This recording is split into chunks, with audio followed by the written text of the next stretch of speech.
10 perkara yang sangat dianjurkan untuk dirutinkan dan 10 perkara yang sebaiknya jangan dibiasakan. Apa saja 10 perkara dari amalan-amalan ibadah yang harus kita rutinkan dan apa saja 10 perkara kalau bisa jangan dibiasakan. Kita akan membahas poin pertama dulu tanpa muqaddimah karena pembahasannya cukup panjang. Yang pertama adalah az-zikr, berzikir kepada Allah Subhanahu wa taala. Dan itu disyaratkan dalam surah Al-Ahzab ayat 41-42. Ya ayyuhalladzina amanu dzkurullaha dzikran katsira wasabbihuhu bukratan wa asila. Wahai orang-orang yang beriman, berzikirlah kepada Allah dengan zikir yang banyak dan bertasbihlah untuknya pagi dan petang. Di sini Allah Subhanahu wa taala mengatakan udzkurullaha dzikran katsira. Berzikirlah kepada Allah Subhanahu wa taala dengan zikir yang banyak. Artinya amalan zikir itu adalah amalan yang sangat dianjurkan untuk terus-menerus kita lakukan. Makanya Abdullah ibn Bushr radhiyallahu an, dia menceritakan bahwa ada seorang laki-laki datang menemui Rasul dan mengatakan, "Ya Rasulullah, inna syara'i al-Islam qad kathurat alayya, fa akhbirni bi syai'in atashabbathu bihi." Rasul, syariat-syariat Islam ini sudah banyak membebani diriku. Maka kabarkan kepadaku sesuatu yang mudah kukerjakan tapi bisa istiqomah dalam perbuatan. Maka Nabi SAW mengatakan, La yazalu lisanuka ratban min dzikrillah. Maka Rasul mengatakan, hendaklah senantiasa lisanmu itu basah dengan zikir kepada Allah Subhanahu wa taala. Dari sini bahwa zikir adalah amalan yang sangat dianjurkan untuk dirutinkan. Bahkan dalam sebuah hadis Nabi SAW mengatakan, Ala unabbiukum bi khairi min a'malikum wa azkaha inda malikikum wa arfa'uha fi darajatikum wa khairul lakum min infaqiz zahabi wal warik wa khairul lakum min an talqau aduwakum fatadribu a'naqahum wa yadribu a'naqakum. Qalu bala ya Rasulullah. Qala dzikrullahi azza wa jalla. Rawahu Tirmidzi wa sahahahu Albani. Dari Abi Darda radhiyallahu anhu, Nabi SAW bersabda, maukah kuhabarkan kepada kalian amalan yang paling baik yang kalian amalkan? Amalan ini bisa membersihkan dosa-dosa kalian di sisi Allah, bisa mengangkat derajat-derajat kalian di sorga, dan lebih baik dibandingkan infak emas dan perak, bahkan lebih baik dibandingkan Anda berjumpa dengan musuh, Anda membunuh musuh atau Anda dibunuh musuh. Maka Nabi SAW, para sahabat mengatakan, tentu wahai Rasul, amalan apa itu? Satu amalan diberikan 5 pahala. Satu amalan tapi pahalanya 5. Pertama, amalan yang paling baik. Yang kedua, bisa membersihkan dosa. Yang ketiga, bisa mengangkat derajat di sorga. Yang keempat, lebih baik daripada orang berinfak dengan seluruh emas dan perak. Bahkan yang kelima, lebih baik dibandingkan orang yang mati syahid. Maka Nabi SAW mengatakan, amalan itu adalah zikrullahi azza wa jalla, berzikir kepada Allah Subhanahu wa taala. Amalan zikir ini adalah amalan yang paling mudah yang dilakukan manusia. Kalau sholat harus ngambil wudhu, ada gerakannya. Terkadang waktu-waktu tertentu malas pula kita mendirikannya. Seperti subuh, itu kan malas gitu ya kadang-kadang. Kemudian puasa juga sama, harus berlapar-lapar dulu. Apalagi haji, ngepul dana, belum lagi kemudian capeknya di jalan. Jadi amalan lain itu imma mengerahkan tenaga atau mengerahkan harta atau melibatkan dua-duanya. Tapi zikir itu tidak seperti itu. Cukup digerakkan lisan kita saja, itu sudah amalan yang paling baik. Karena zikir itu bisa dilakukan siapa saja. Orang sehat bisa zikir, orang sakit bisa zikir, anak kecil bisa zikir, orang dewasa, orang tua, laki-laki, perempuan, dalam kondisi apapun, sambil jalan, berdiri, di rumah, sambil baringan. Amalan ini paling mudah, tetapi memiliki pahala yang sangat besar. Ini yang pertama. Kemudian yang kedua, amalan yang juga harus dirutinkan adalah zikru lil mauti, mengingat kematian. Kata Nabi SAW dalam sebuah hadis, aksiru dzikra hadimil ladat al-mautu. Kata Nabi SAW, perbanyak oleh kalian mengingat kematian.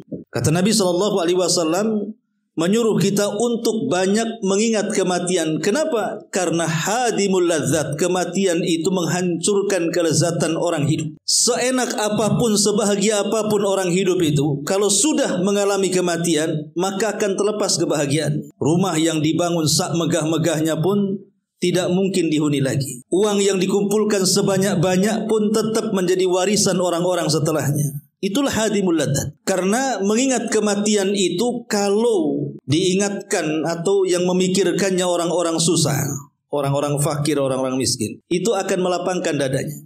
Tapi kalau dipikirkan oleh orang-orang yang kaya, yang terfitnah dengan dunia, maka akan menyempitkan dadanya.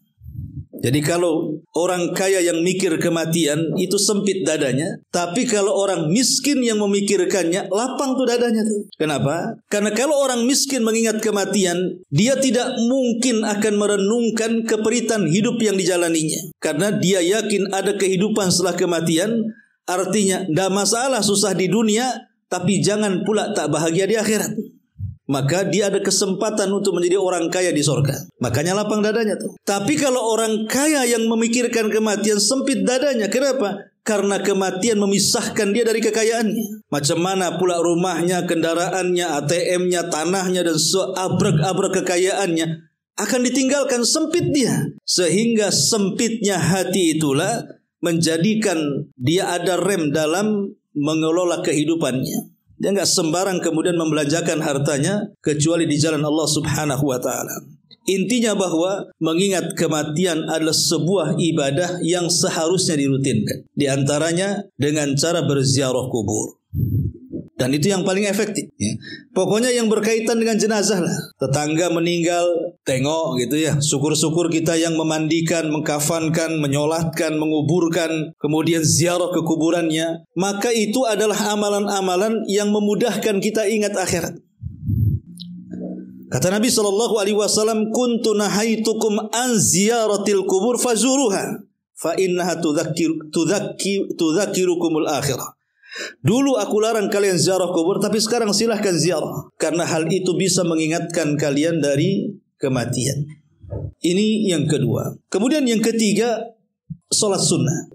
Amalan yang sangat dianjurkan untuk dirutinkan adalah salat sunnah. Karena Allah Subhanahu wa taala berfirman dalam hadis qudsi, di mana Allah Subhanahu wa taala berfirman, "Wa ma yazalu 'abdi yataqarrabu bin nawafil hatta uhibbahu." Maka siapapun dari hamba-hambaku, kata Allah, yang senantiasa merutinkan ibadah-ibadah nafilah, maksudnya salat-salat sunnah, puasa-puasa sunnah, sedekah-sedekah sunnah, pokoknya yang sunnah, terutama salat-salat sunnah lah. Maka semakin kita rutinkan tuh ibadah-ibadah itu, salat-salat sunnah selain daripada yang wajib, kemudian kita tambah dengan yang sunnah, maka kecintaan Allah akan melipat ganda. Allah sudah senang dengan hambanya yang melaksanakan kewajiban, tetapi Allah lebih senang lagi kalau seandainya kewajiban itu ditambah dengan yang sunnah. Kenapa demikian? Karena fungsi menjalankan yang sunnah itu untuk menyempurnakan yang wajib. Berapa banyak ketika kita ini melaksanakan sholat wajib, banyak kekurangan. Mungkin tidak tumaninah, mungkin tidak khusyuk, gerakannya tidak khusyuk pula, sujud, ruku, dan begitu seterusnya.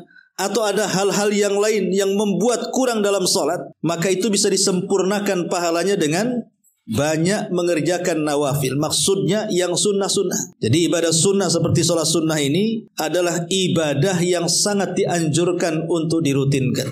Fadilahnya, Allah akan lebih cinta dengan kita. Kalau Allah sudah akan lebih cinta dengan kita dibandingkan orang yang hanya mencukupkan yang wajib, maka sebagai bentuk balasannya, semua para malaikat Allah akan mendoakan kita, akan ikut mencintai kita. Bahkan seluruh makhluk di bumi akan ditanamkan kecintaan kepada kita. Sebagaimana hadis yang sering saya ungkapkan di sini, di mana Rasulullah SAW mengatakan, Innallaha idza ahabba abdan nadahu Jibril. Allah itu kalau sudah suka dengan seorang hamba, maka yang pertama dipanggil siapa? Jibril. Kemudian Allah katakan kepada Jibril, ya Jibril, inni uhibbu fulanan. Aku suka tuh dengan si fulan. Fa ahibbahu, kau juga harus suka. fa ahabbahu Jibril, maka Jibril pun ikut suka dengan orang yang Allah sukai. Cukup sampai di sini? Tidak. Maka Jibril akan mengatakan kepada seluruh malaikat Allah yang tidak tahu jumlahnya kecuali Allah, ya malaikat Allah, innallaha ahabba fulanan fa ahibbuhu. Wahai malaikat-malaikat Allah, dimanapun kalian berada, Allah sudah mencintai fulan, maka kalian harus ikut serta mencintai si fulan. Lihat, bayangkan, kalau Allah sudah suka dan cinta dengan kita, maka akan mengajak para malaikatnya juga suka dengan kita. Kalau para malaikat sudah suka dengan kita, Allah tanamkan kepada penduduk bumi agar suka dengan kita. Itulah keistimewaannya orang-orang yang dicintai oleh Allah dengan berlebihan. Ini yang ketiga. Yang keempat, yang harus dirutinkan adalah qiraatul Quran, membaca Al-Quran. Hasan Al-Basri, seorang ulama tabi'in, bahkan pemimpinnya para tabi'in, mengatakan, fadlul Qur'ani ala sairil kalami ka fadlillahi ala ibadihi. Keutamaan Al-Quran dengan seluruh ucapan manusia, ucapan jin, ucapan malaikat, pokoknya seluruh ucapan makhluknya, itu sama dengan keutamaan Allah atas hamba-hambanya. Keutamaan Al-Quran dengan seluruh ucapan, entah ucapan malaikat, entah ucapan jin, entah ucapan manusia, itu sama dengan keutamaan Allah di antara hamba-hambanya. Maka sudah selayaknya seseorang itu merutinkan bacaan Al-Quran.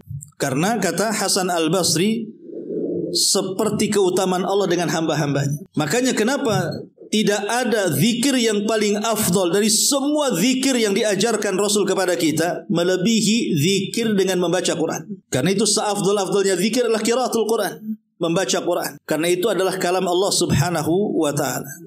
Khabbab ibnu Arad radhiyallahu an, dia mengatakan begini, taqarrab ilallah mastata'ta, mendekatlah kau kepada Allah semampu kamu. Fa innaka lan tataqarraba ilaihi bi syai'in ahabba ilaihi min kalami.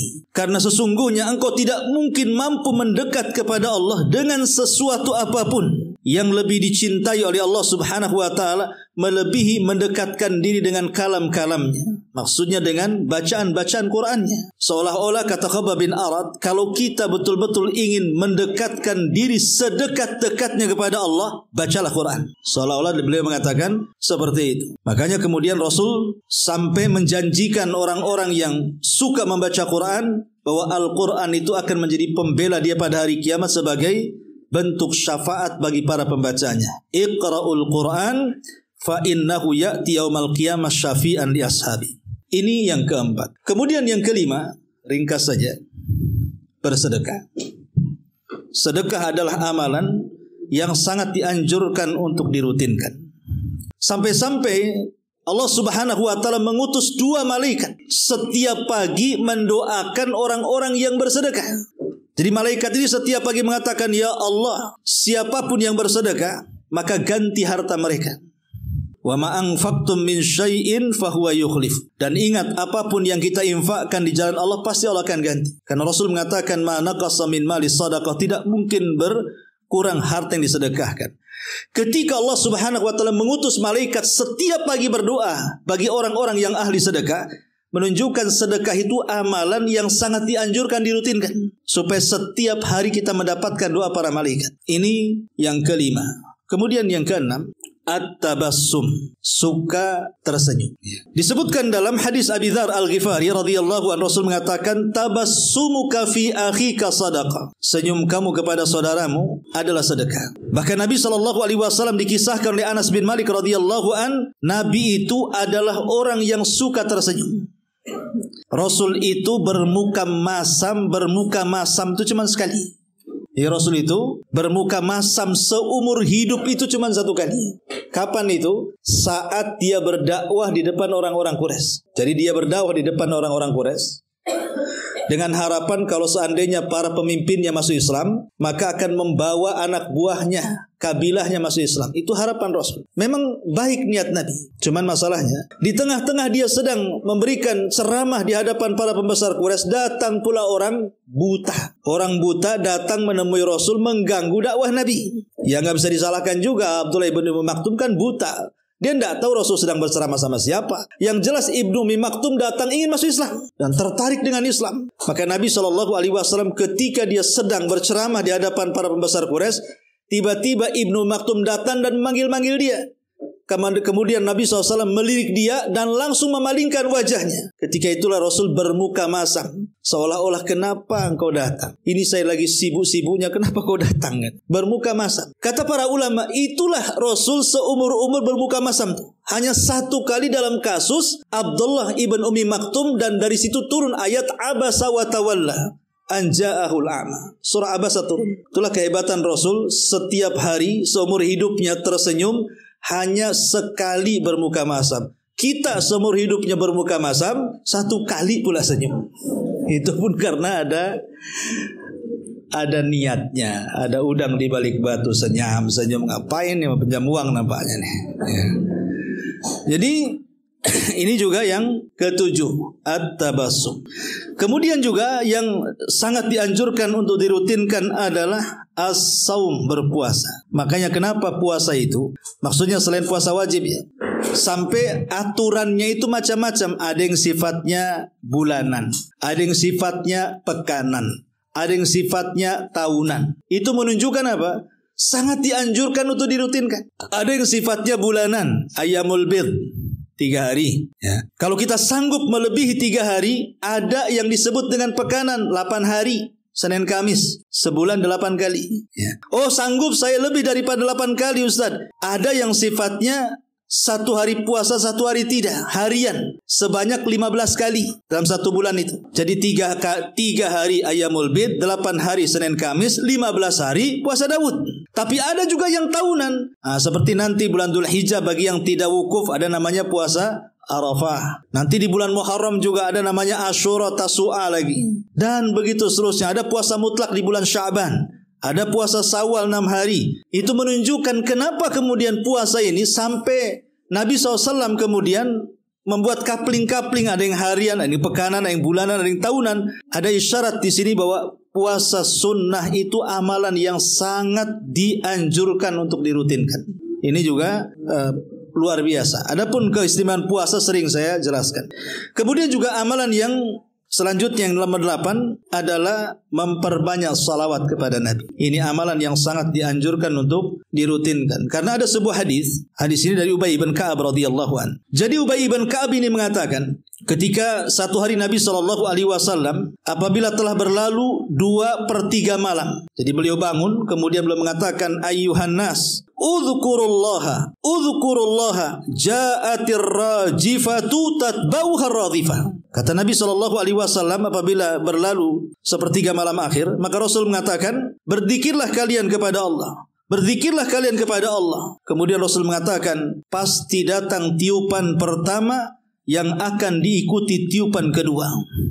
Maksudnya apa? Ja'al mautu, maksudnya kematian, bima fihi, dengan peristiwa-peristiwa yang terkait dengan kematian. Sampai kemudian di akhir-akhir hadis, Ubay bin Ka'ab radhiyallahu anhu mengatakan, ya Rasulullah, inni aktsarus salata 'alaika, fakam aj'alu laka min salati. Rasul, saya ingin memperbanyak salawat untukmu. Berapa banyak saya harus bersalawat pada setiap doaku? Maka Nabi SAW mengatakan, masyi'ta, terserah engkau lah.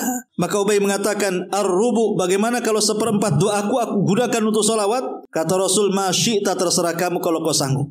Kemudian Ubay bin Ka'ab mengatakan, Ubay mengatakan, bagaimana kalau ku tambah?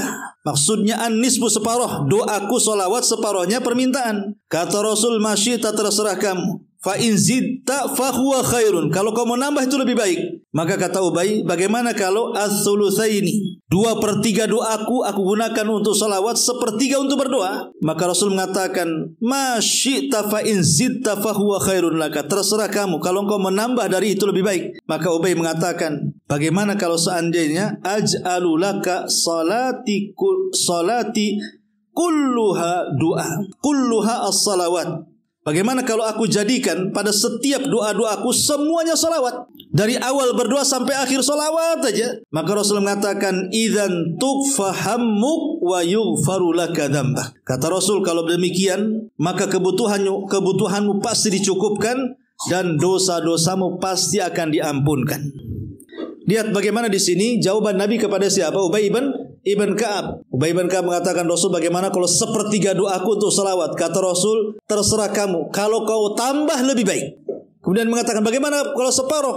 Itu kalau kau tambah lebih baik. Bagaimana kalau 2/3? Kalau kau tambah lebih baik. Bagaimana kalau seluruhnya? Maka jauh lebih baik lagi. Kalimat ini adalah anjuran-anjuran untuk memperbanyak salawat. Apalagi Nabi SAW mengatakan, man shalla alayya salatan wahidatan sallallahu alaihi biha asyran. Barang siapa yang bersalawat 1 kali atasku, maka Allah akan bersalawat untuknya 10 kali.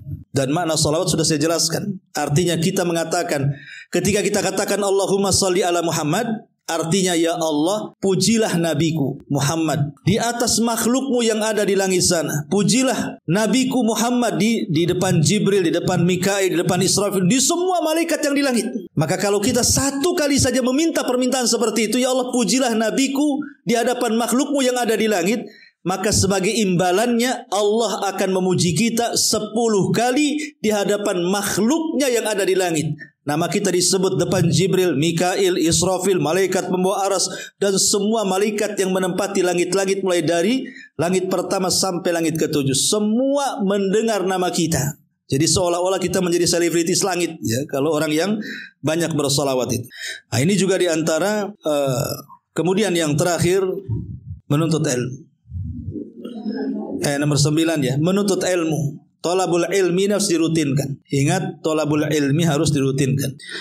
Karena Imam Ahmad mengatakan hajatnya kita kepada ilmu itu seperti ka'adadil anfas, seperti jumlah nafas yang kita keluarkan dari badan kita. Jadi hajatnya kita kepada ilmu itu melebihi jumlahnya nafas yang kita keluarkan. Kalau kita makan sehari 3 kali selesai. Kalau 5 kali udah kekenyangan tuh.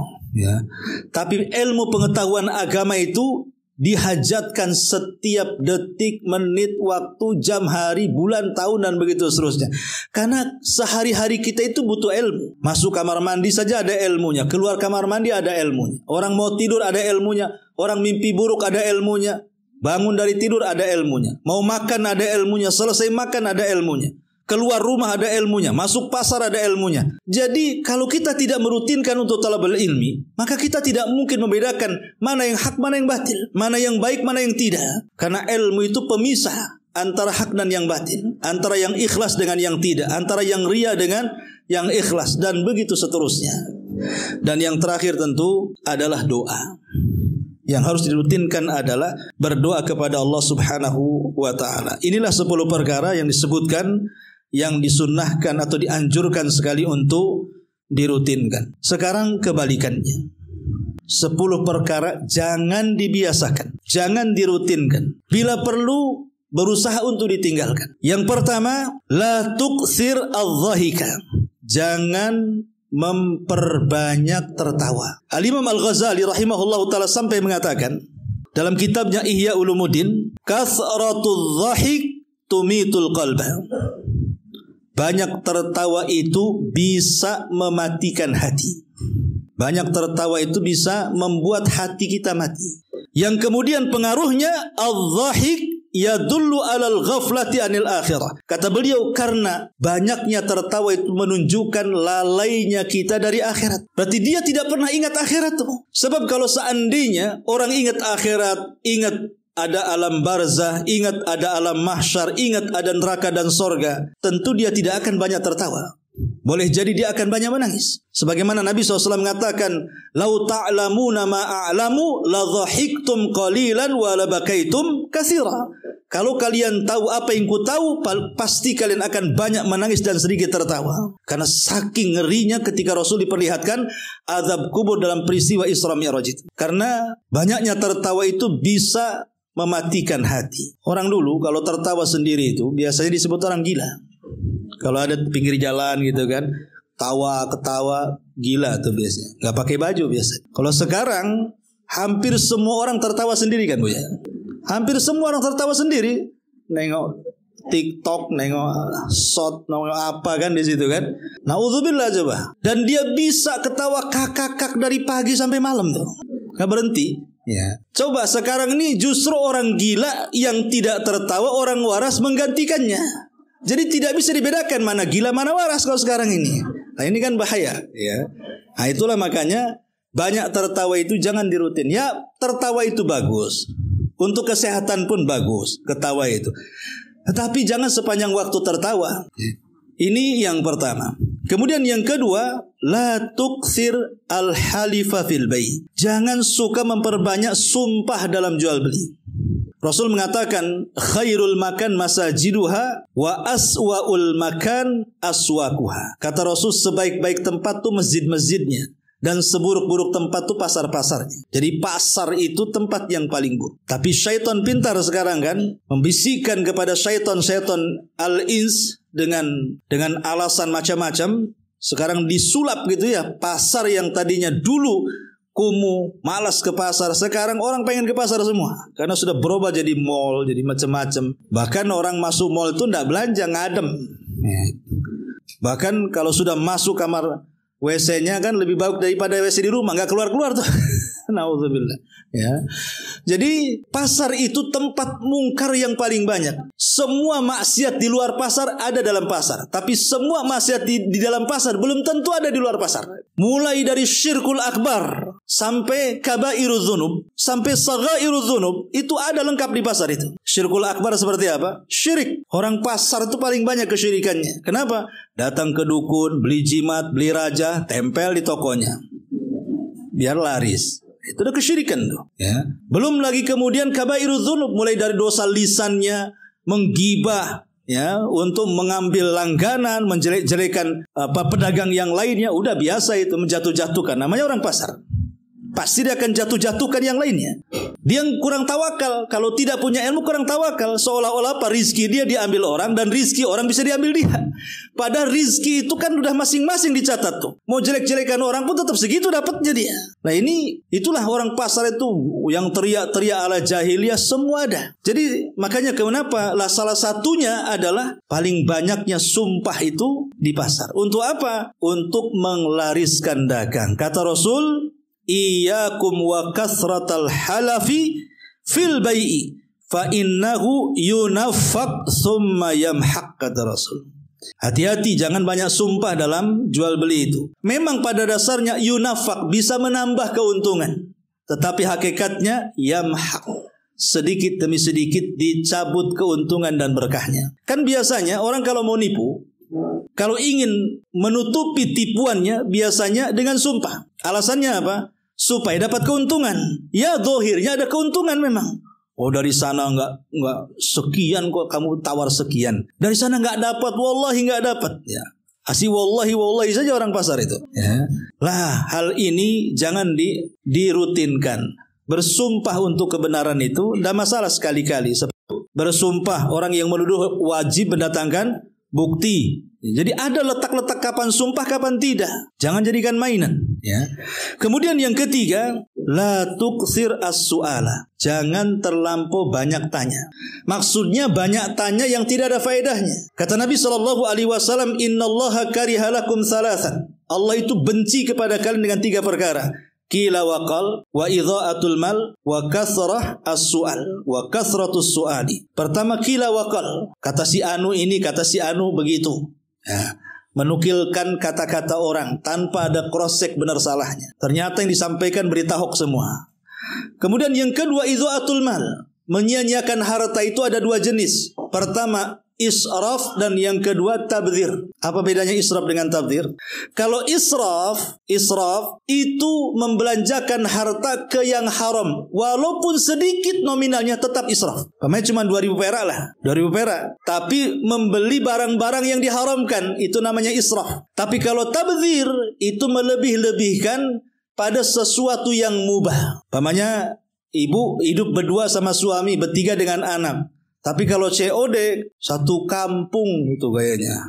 Mejanya itu kayak orang makan satu kampung. Tahu-tahu udah makan kenyang, lebihnya dibuang ke tong sampah. Itu namanya tabdzir. Ya, tabdzir itu sesuatu yang mubah menjadi haram karena berlebihan. Kalau israf memang dibelanjakan ke yang haram. Lah dua-duanya idha'atul mal. Dua-duanya idha'atul mal artinya membuang harta. Dan yang terakhir kasratus su'al. Banyak tanya. Maksudnya yang tidak ada faedahnya. Seperti kisahnya Bani Israel ketika Nabi Musa memerintahkan untuk menyembelih sapi betina. Coba kalau mereka langsung sembelih, selesai urusannya. Tidak dipersulit kan? Tapi karena mereka tanya, Nabi Musa itu usia sapinya berapa? Katanya. Oh, kata Nabi Musa, ya tidak tua, ya tidak muda, sedang-sedang saja. Mulai dipersulit tuh. Ya, berarti sudah mulai nggak semua sapi harus yang sedang. Cukup sampai di sini tidak. Tanya pula warnanya. Ma launuha, warnanya apa? Kata Nabi Musa, warnanya kuning pekat, nggak boleh ada warna lain. Safra faqi itu artinya kuning pekat, nggak ada warna lain. Ya. Cukup sampai di sini tidak. Faqiul launuha tasurru nadirin. Kalau ada orang lihat, semua senang. Padahal kan tidak semua orang suka binatang kan. Bagi pencinta kucing, nengok kucing aja udah seneng tuh. Tapi bagi yang jijik sama kucing, maunya dilempar aja tuh. Kan tidak semua orang suka binatang. Tapi syaratnya sapi ini kalau dilihat semua harus seneng. Kan makin dipersulit kan. Salah sendiri mempersulit diri. Cukup sampai di sini tidak. Ditanya lagi, ini sapi liar atau sapi bajakan nih? Ya, kata Nabi Musa, sapinya sapi liar. Tidak pernah digunakan untuk membajak kebun, ngangkut air, enggak, ini sapi liar kan. Makin sulit. Lah itu namanya ta'annud, ya, soal ta'annud. Bertanya bukan memudahkan, tapi bertanya justru memberatkan. Orang bertanya kan supaya dapat solusi. Ini bertanya makin hilang solusinya. Nah, itu ta'annud namanya. Maka pertanyaan-pertanyaan yang memberatkan itu atau yang tidak ada faedahnya diharamkan dalam Islam. Maka jangan banyak tanya kalau pertanyaan tidak ada faedahnya. Ustaz mau tanya, ada nggak laki-laki yang haid? Ngapain ditanyakan? Satu dunia tahu laki-laki nggak haid. Ya. Nah ini kan soalan-soalan yang nggak masuk di akal. Ngapain ditanyakan? Itu kan nggak ada faedahnya. Semua orang tahu. Sesuatu yang jelas kalau diperjelas makin kabur jadinya. Lah hal-hal yang seperti ini jangan dibiasakan. Kalau mau tanya-tanya yang baik. Ini yang ketiga, yang keempat. Di antara hal-hal yang tidak boleh dibayang. La tuksir ilqa'al mawaid. Jangan memperbanyak memberikan nasihat. Pamannya ibu ini mau nasihati orang tuanya, mau nasihati saudaranya, mau nasihati ponakan, sepupu, paman, kerabat, atau tetangga. Jangan dinasihati setiap semenit sekali. Ya. Nanti datang udah ditandai bu. Si Anu paling mau khotbah nih. Langsung lah gorden ditutup. Kunci dari dalam kan. Ya. Orang kalau kebanyakan ngasih nasihat, setiap menit, setiap jam, setiap hari datang. Kata Abdullah ibn Mas'ud radhiyallahu an, qulubul insan iqbalun wa idbarun. Namanya hati manusia itu kadang menerima, kadang menolak. Ada waktu-waktunya senang menerima nasihat, ada waktu-waktunya malas menolak nasihat.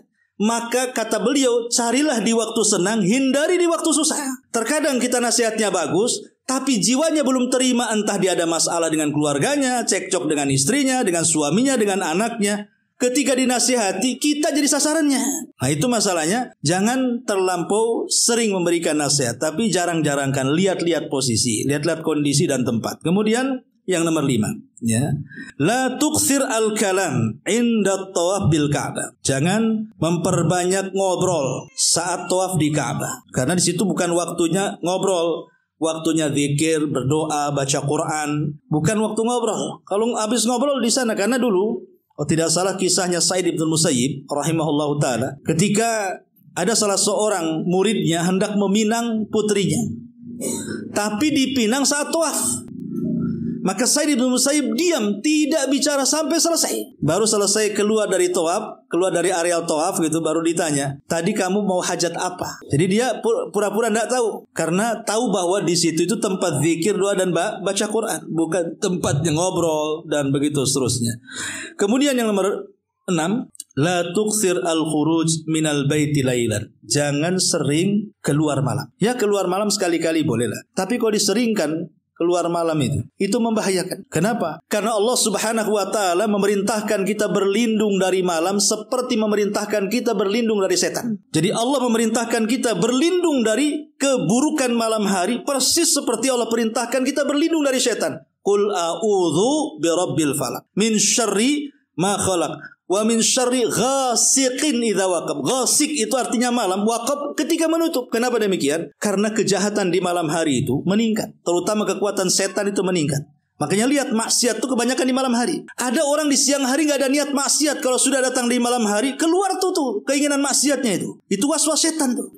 Makanya lihat kok tempat diskotik, peredaran narkoba, miras, perzinahan, dan tempat-tempat maksiat itu semua buka di malam hari. Mau setan manusia, mau setan jin itu semua keluar di malam hari. Mau nyihir orang yang di malam hari. Ya. Makanya Nabi Musa pintar cerdik ketika beradu dengan tukang sihir Fir'aun. Nabi Musa tidak mau di malam hari, maunya di waktu duha. Karena kekuatan setan itu melemah di waktu duha dan menguat di waktu malam. Nah, dari situ jangan sering-sering keluar malam hari. Belum lagi kemudian hewan-hewan buas, hewan yang berbisa, kan banyak orang-orang yang mancing malam-malam kepatuk ular mati itu. Bukan dapat ikan, nyerahkan nyawa kan itu. Kemudian yang nomor 8. Nomor 7, mau selesai aja. La tukthir al-hadith bi kulli ma sami. Jangan suka memperbanyak cerita dari habar-habar yang asal dengar. Kata Nabi SAW, kafa bil mar'i ithman an yuhadditha bi kulli ma sami. Rawi Muslim. Cukuplah orang itu dikatakan pendusta kalau dia ngomong setiap yang didengar. Setiap yang didengar maka dia omongkan. Hari-hari ini kan kita tahu ini zamannya isu ya. Zamannya orang mudah menyebarkan hoax lah. Dan setiap orang pasti pegang handphone, setiap orang pasti nengok YouTube. Terkadang kita ini melihat berita di YouTube langsung dipercaya. Ya, terutama berita-berita luar negeri lah umpamanya. Berita-berita yang kita tidak bisa melihatnya. Ya memang itu globalisasi yang jauh jadi dekat. Tapi kan kenyataan terkadang menyampaikan berita belum tentu dia muslim. Terkadang dia kafir, terkadang dia fasik. Sementara Quran sendiri mengatakan idza ja'akum fasikum binaba'in fatabayyanu. Apabila orang fasik menghabarkan sebuah berita, disuruh cross check dulu. Tidak mentelan begitu. Nah, ini juga penting supaya jangan terjadi fitnah. Ya, apalagi kalau yang menghabarkan berita itu teman dekat, curhat, dan sudah memberikan amanah. Tolong ya, saya cerita hanya kepada anti saja. Jangan cerita-cerita sama orang. Nah, itu kan sudah ada amanah tuh. Diceritakan. Bahasanya sama. Ya, tolong ya, katanya yang ngasih cerita jangan ceritakan sama orang katanya. Itu akhirnya satu kampung tahu semua kan. Nah ini kan masalah ini kebiasaan emak-emak biasanya. Kalau bapak-bapak jarang kayak gini, kecuali urusan uang saja, bisnis baru cepat ya kan. Ini juga yang ke-7. Yang ke-8, la tukthir min ziyaratis sadiqi. Jangan sering-sering berkunjung ke rumah kawan. Mungkin pertama berkunjung bolehlah mungkin nasi padang keluar. Ya kan? Kunjung kedua toples keluar. Ya. Kunjung ketiga masih ada teh obeng. Kunjung keempat obengnya aja tehnya nggak ada tuh. Suruh pergi. Gimana orang bosan nasi muka dia aja. Ini orang-orang muka tembok nih kayaknya. Nggak malu sih datang aja. Jadi kata Nabi SAW, zur ghibban tazdad hubban. Berziarahlah jarang-jarang karena itu bisa menumbuhkan kecintaan. Orang yang jarang ketemu, sekali ketemu itu wah sudah kayak gimana gitu ya, kayak terbang gitu, ngeplay. Tapi orang sering ketemu malas, nengok pun malas. Apalagi tahu ini wataknya suka pinjam uang, makin malas kan itu. Jadi ini juga salah satu kunci memupuk kecintaan adalah dengan menjarangkan ziarah. Baik ke keluarga, ke sanak famili, ke kerabat, dijarangkan supaya tumbuh rasa cinta. Kemudian juga yang nomor 9, la tukthir al-istihlak fauqal haddil mu'tad. Jangan memperbanyak hal-hal yang bisa mencelakakan diri sendiri di atas hajat yang dibutuhkan. Contohnya masalah makanan. Semua manusia itu butuh makan, butuh minum. Tapi kalau sudah fauqal mu'tad, di atas hajatnya, di atas kebutuhannya, pasti akan mencelakakan badan kita tuh. Makanya kenapa dalam Islam juga memakan, minum itu juga ada aturannya. Kata Nabi SAW, ma mala abnu adam wi'a asyarra min batni. Tidak ada wadah yang paling buruk yang ada di badan anak Adam itu melebihi perutnya. Kemudian Rasul mengatakan, wa in kana walabud. Kalau memang harus kita ini makan banyak, mungkin makanan yang kita akan makan ini memang favoritnya, kesukaan dia, hobi dia, ya. Kalau memang harus gitu makan banyak kan itu hobinya, maka sisakan 1/3 perutnya untuk makan, kata Rasul, sisakan 1/3 perutnya untuk minum, dan sisakan 1/3 perutnya untuk bernafas. Kalau harus makan banyak, ya. Ini enggak, sisa nafasnya enggak ada, ya kan? Semuanya masuk 2/3 minum, 2/3 makan, 1/3-nya minum. Karena sekali makan 3 bakul, gimana orang mau bernafas kan? Ini bukan sehat, malah jadi penyakit, ya.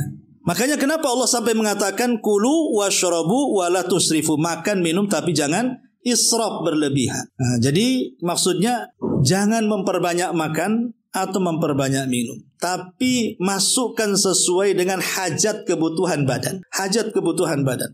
Makanya kenapa dalam makan minum juga ada aturan seperti tidak boleh makan minum sambil berdiri, kecuali dalam kondisi darurat, tidak bisa duduk, terpaksalah minum sambil berdiri atau makan sambil berdiri. Tapi dalam kondisi tidak darurat, maka makan minum dengan duduk itu lebih baik dan pasti ada kesehatannya, ya. Dan ini yang nomor 9. Kemudian yang terakhir yang terakhir adalah la tukthir an-nauma wal kalam. Jangan memperbanyak bicara dan tidur. Banyak bicara tentu banyak keplesetnya. Kalau banyak plesetnya banyak dosanya. Kalau banyak dosanya pasti neraka tempatnya.